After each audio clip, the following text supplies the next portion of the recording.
I feel like every new generation will have some challenges that are harder and some that are easier than the previous one. When it comes to the more insidious, vile, and malicious parts of the internet, Gen Zers and Gen Alphas have it harder than millennials. As a millennial, half of my life was spent without social media. There was no pressure to go viral. Even when social media began with chat rooms and MySpace and Facebook, you had to be at home in a lab or in the library to log in. There was still some buffer time between something happening and something being posted.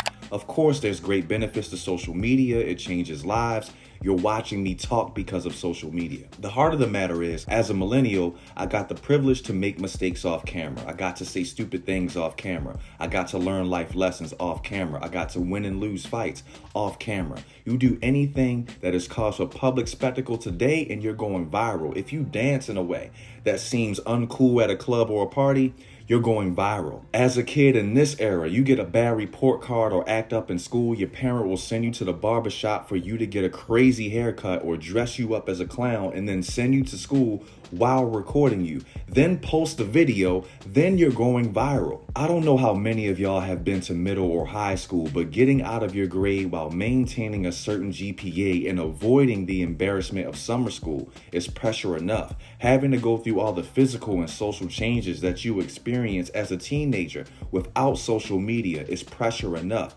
Going through college and young adulthood without social media is hard enough. I would hate for you to be on the losing side of a middle school or high school fight in this era because a million people are going to see it. 20, 30 years ago, you had to be Mike Tyson or Roy Jones Jr. for a million people to watch you get knocked out. Now, all you got to do is be at the wrong end of a fist and somebody's going to post it on Twitter. You will never live that down. You come back to school from summer break and you're in a pack battle at the lunch table. You trading insults, boom, boom, boom, back and forth. Then you think you've won. Then Mike says, "You talking about my mama's wig is all well and good, but remember when Ryan knocked you out before summer break? Oh, the video was still on Twitter and it has over 1 million views. You a celebrity.